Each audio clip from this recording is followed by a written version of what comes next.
Hello viewers, welcome to my channel, and today we will be seeing how we created this beautiful watercolor landscape, and the items what we need are listed here. So let's get started. So we start with the basic wash wherein we are laying the yellow color. It's Gamboge yellow, Gamboge hue, and it is laid using a flat 2-inch brush. And here I am using an Arches paper which responds very nicely to watercolor, and I am using a mixture of Gamboge hue and Daniel Smith's Naples yellow, and so the color is very vibrant and beautiful.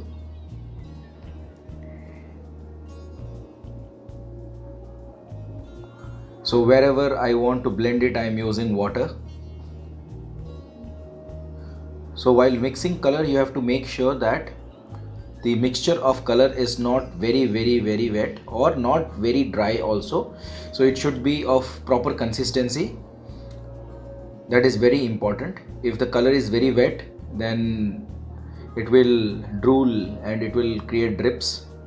If the color is very dry, then it will leave brush marks, which is sometimes needed, but while doing the wash it should be of proper consistency. So now I am working on the foreground, which is slightly darker. So you can see I am using a mixture of orange, blue and sepia. A few drops of water here and there, which creates kind of pebbles and rubbles in the sand.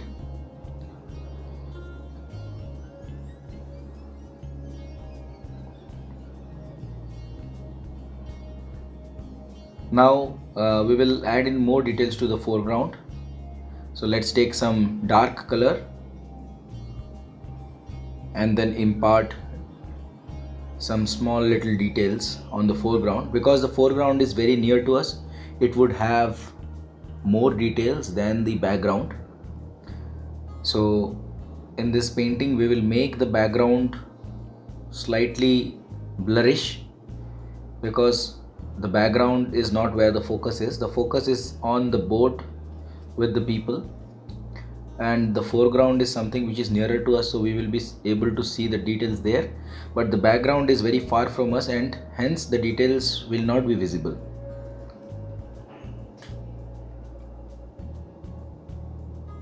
So I am imparting some droplets here and there.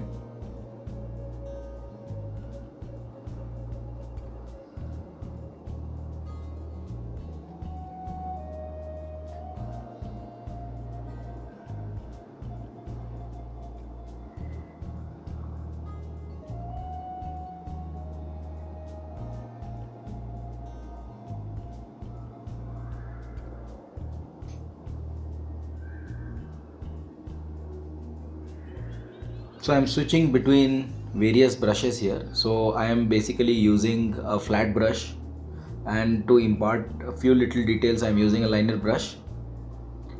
Now I am letting this thing dry up.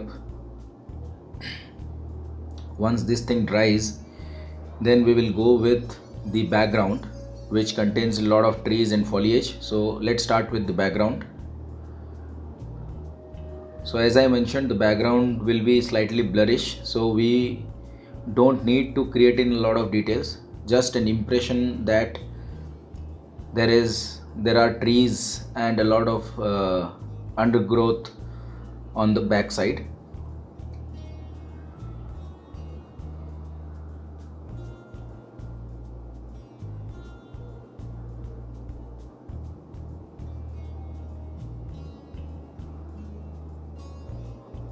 So this is a coconut tree, so we are just adding a little impression of a coconut tree. We are not getting into the details. So the color that I am using here is a mixture of Gamboge hue, which is the yellow color, along with that a little amount of raw umber. Now I am taking a bit of sap green and imparting that greenish shade. So my brush is just dancing on the surface of the paper. So I'm not pushing the paint too hard. If you see, I am just working on the tip of the brush, so this will take some time for the beginners to master, to use the brush effectively, but practice makes the man perfect. So once you practice, you will understand the nitty-gritty of it. I am deliberately leaving some white spaces in between. The reason is because the trees, through the trees there has to be some light which is visible, that gives an impression of a realistic undergrowth. So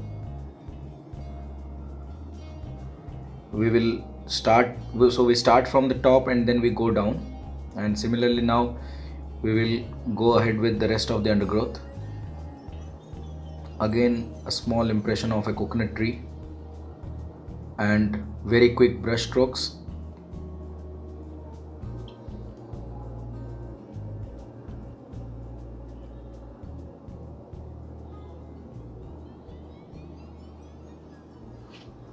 I'm just repeating what I did earlier, so there is nothing new. So it's just that we have to do this in the entire expanse of the green.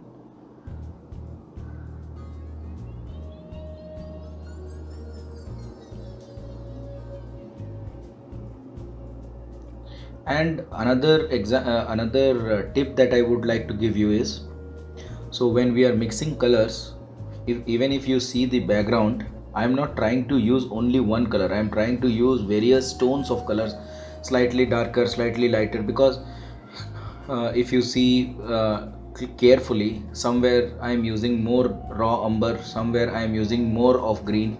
So it should not look very monotonous, it should not look flat. So for that we are using different hues of color and we are blending them together to have a soft view. So that is very important when you are doing the background or a distant foliage like this. We should be using a lot of colors. We should not just take one color and put one stroke. That won't work. So we need multiple number of strokes with slight modulation and slight color changes to give a sense of complexity in the background.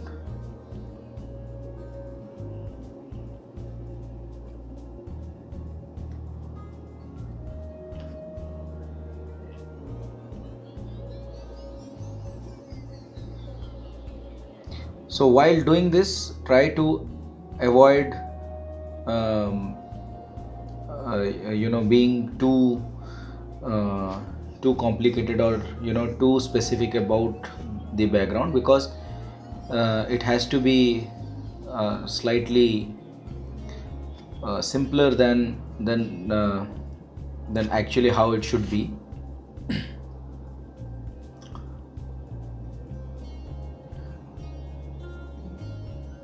So I'm basically doing hatches. If you see, I'm doing hatches with my brush.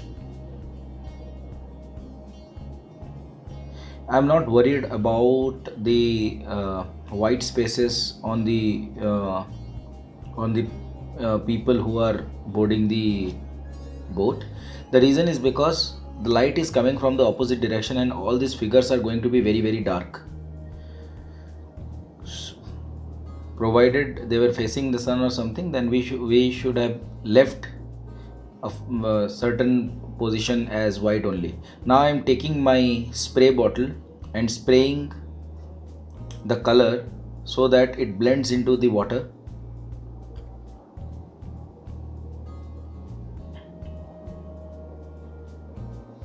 So this is deliberately done so that there is some runover which happens and it feels as if there is a reflection of the greenery on the surface of water.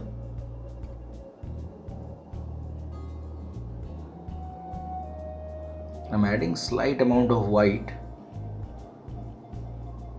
over here. That is to just soften the edge over there.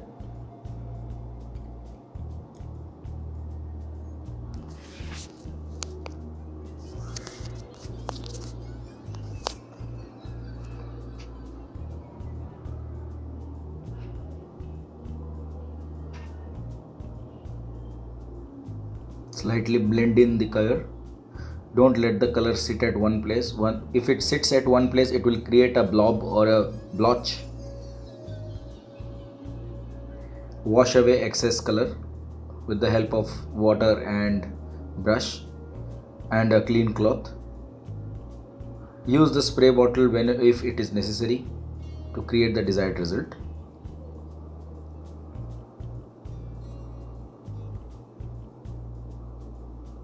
So I am taking away the excess color.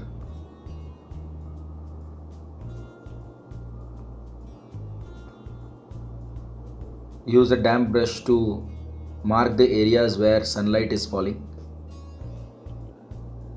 Avoid blotching of paper over those areas. Now we will work on the water, which is slightly darker near the foreground. However, it is not as dark where sunlight is falling. So it is having a very yellowish greenish color shade. So we are using chrome yellow and a mix of sepia cloak and chrome yellow to give that effect. You would see it looks more of a sepia brown, dark brown kind of color. Once it dries up, it will become slightly lighter, so it will become a perfect color for the morning water.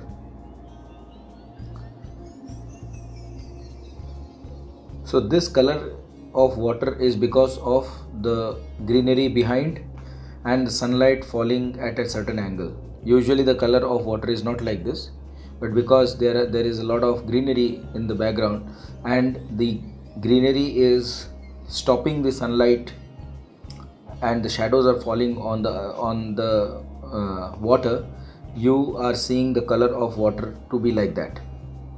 Now we are adding slight little darkness to the greenery, because as I said, it is stopping the sunlight, so that portion which is near to water will be slightly darker.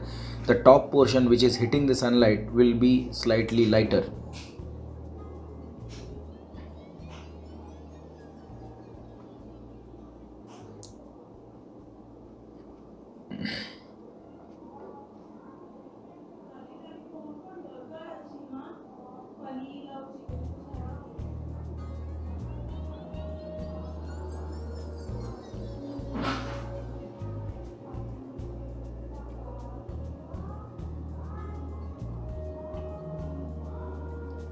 Adding a few little details near the coconut tree, slightly, because that portion is also darker in the reference.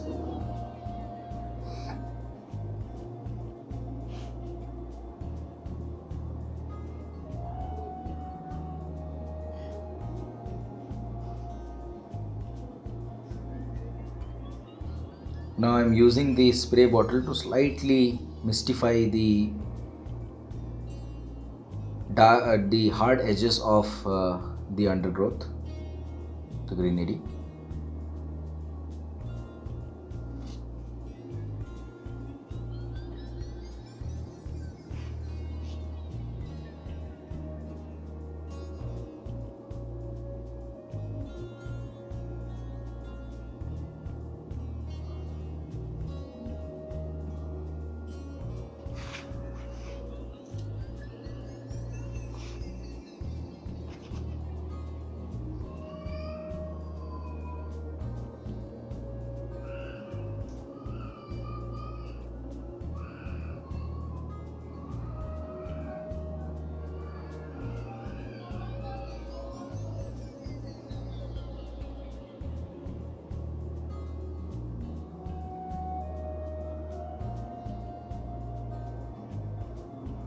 I'm adding a bit of darkness to the area where there is a smudge kind of effect, where the light has gone slightly softer. So, and I'm scraping away a bit of paint using a knife. Then I'm using the spray bottle to again create the effect of a mist or a kind of soft light effect.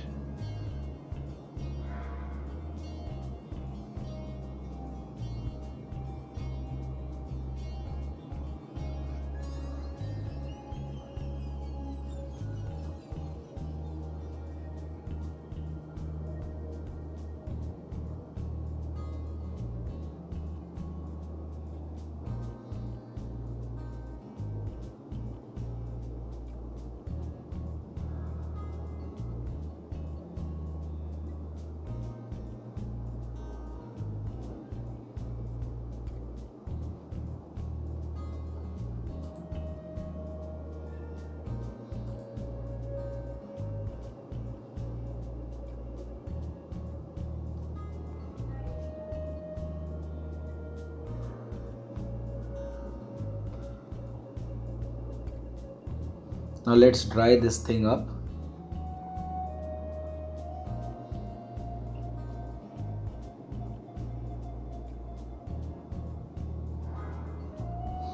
I use a hair dryer to dry it.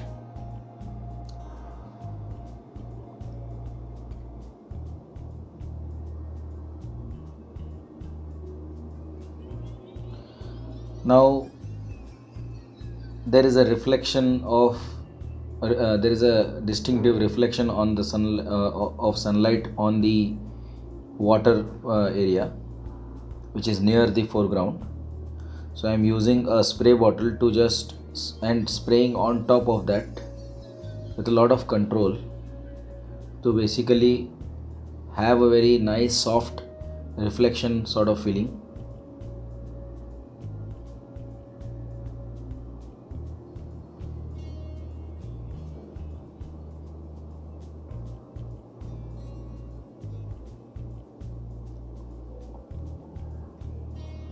I am using a tissue paper to take out any excessive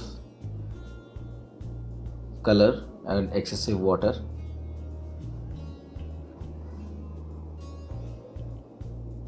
So this is the beauty of Arches paper, that we can work, rework and try to make it as beautiful as possible, which is not possible in normal handmade papers. If you see, I have used so many coats so far. I have really literally abused this paper. I've used so much water, I have used so much pigment, I have taken out so much pigment, I have used spray bottles, but still it gives you, it responds well to you.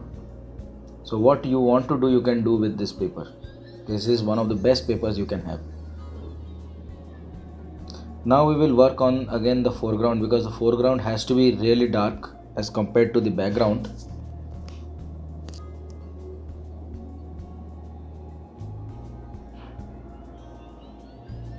So we will dry it again a bit and then we will proceed to the foreground portion. Once this is completely dry, so we mix some dark colors and we darken the foreground again.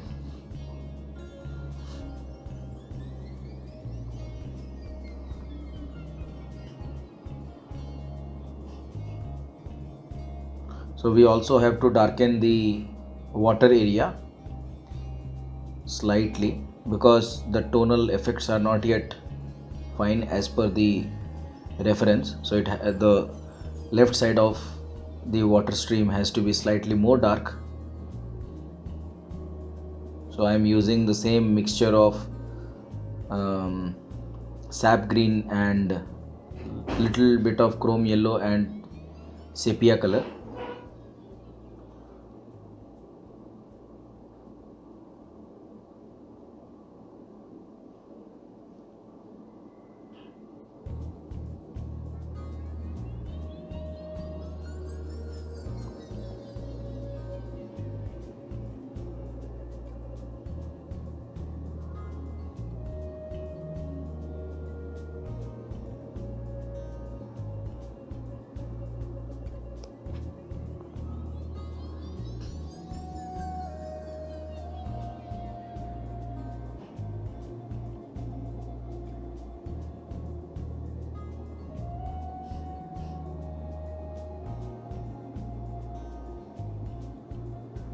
Now if you see near the boat, I have used masking fluid to mask out a few areas where the sunlight is being reflected and it is very light, so or it is close to white color. Now we will make the shadows of people who are standing on the boat. So it is again a mixture of sepia and some sap green. It's a very dark color. The values are quite dark.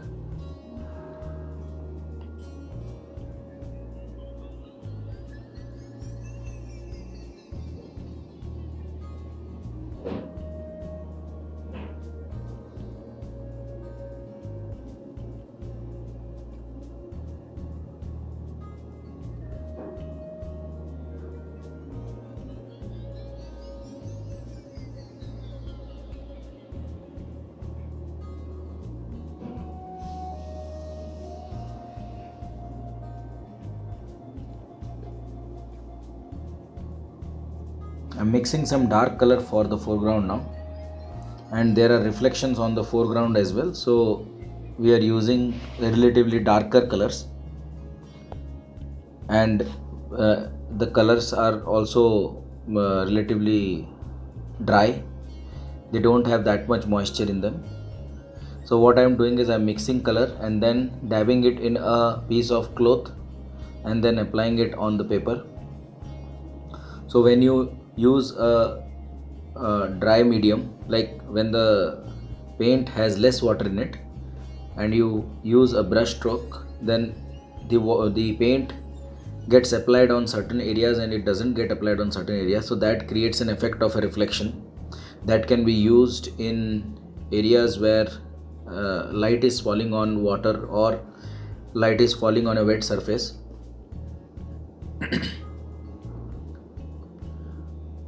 Now we use the dark color wherever we want to.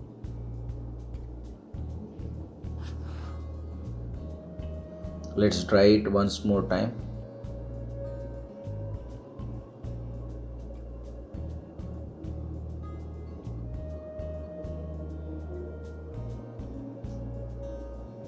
Now let's work on the boat. The boat, if you see, is the darkest of all in this painting. So it will have a very dark value, and I'm using very less water and more pigment, so because I want it to be very dark. So get the shape of the boat correct and just fill it with a dark color. Here I am using sepia and ultramarine blue and a little bit of green color.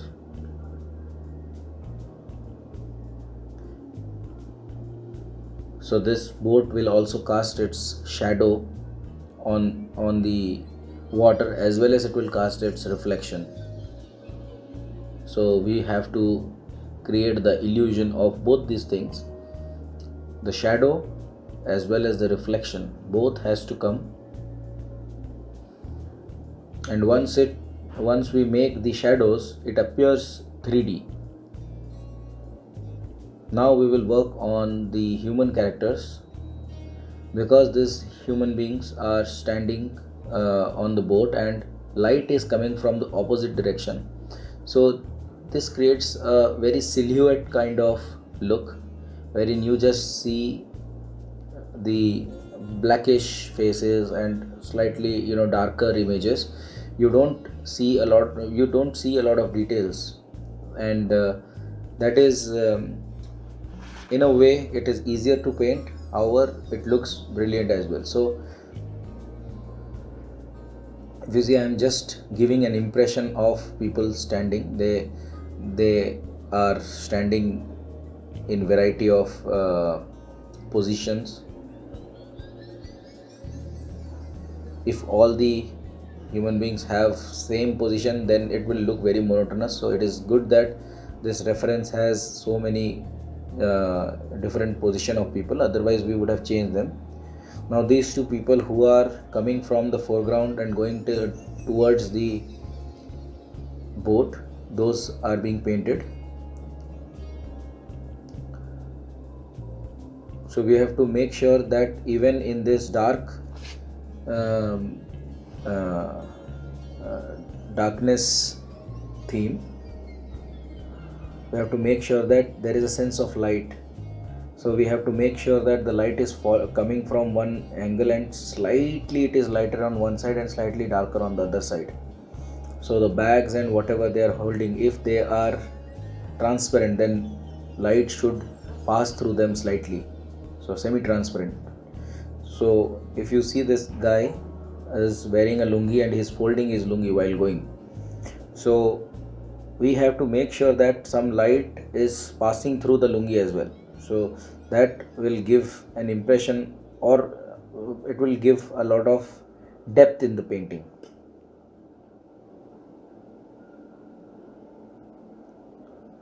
So because of this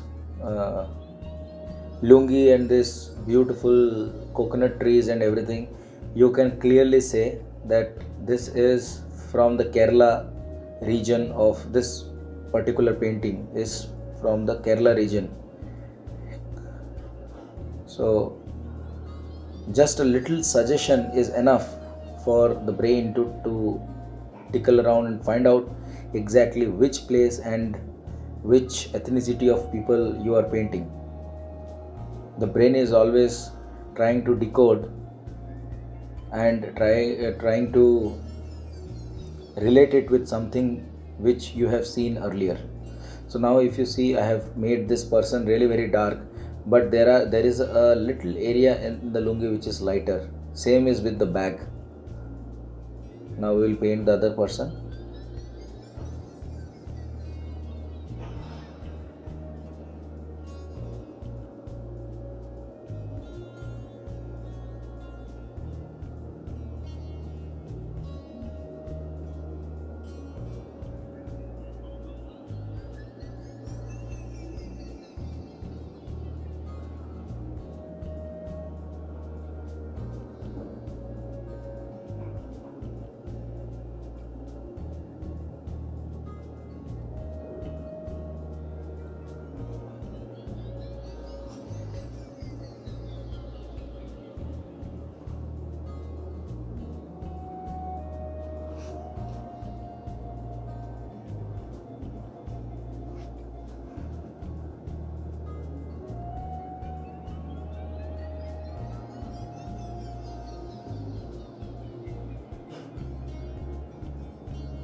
Now let's work on the bodies of the other people who are in the background, who are behind these two people in the foreground. So because these people are wearing white shirt and dhoti, so there will be use of a white and a dark bluish violetish color, because they are standing opposite to the sun. We cannot just use plain white here, because even though it's white color, that area is surrounded with shadow, so it will have a purplish color, not white color.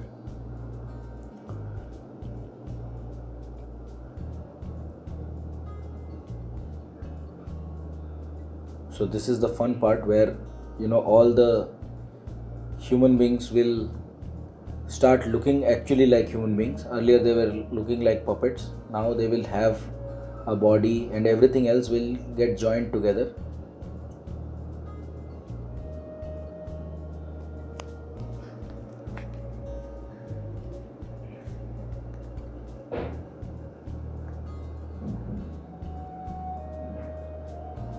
Take your time while you do the human figures, because the human figures, if they are not proper and if they look cartoonish or they don't have their proportions well, then it may entirely ruin the painting.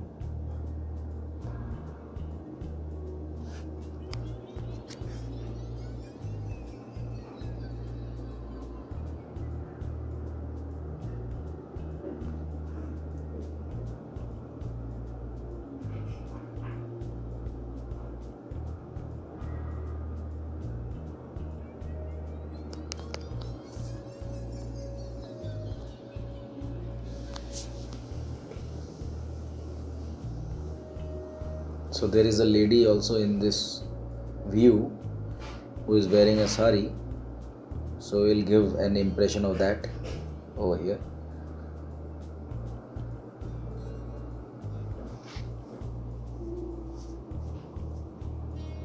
So we are very close to the end of this painting.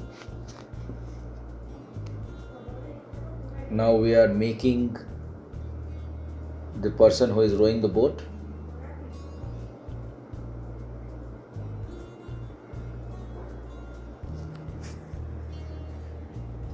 So it has to be a very, very dark color.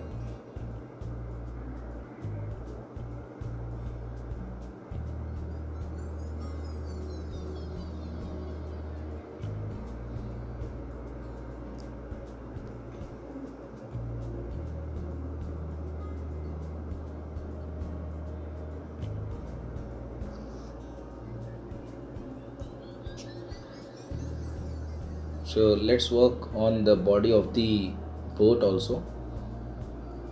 so we are able to see the other side of the boat and the depth slightly. So it will go through the bodies of people. Try to leave areas where you have wooden planks over there. So once I make these, you see it looks like an original boat, even though it's just a play of colors and values. So the person with this white shirt was having a lot of brightness, so I had to reduce it and make this lady also slightly darker. Just work on the values, rest everything will fall in place.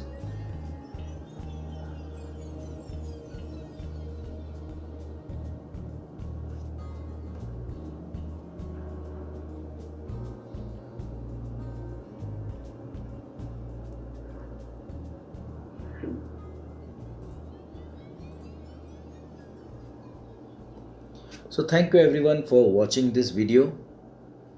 I think you enjoyed and learned a lot from this video. Now all we are left with is just putting a few highlights of white here and there, and this painting would be done. So if you have not subscribed to my channel, then I would request you to subscribe and share this work with others. So the final painting looks like this, and I hope you all would have enjoyed this. Thank you very much.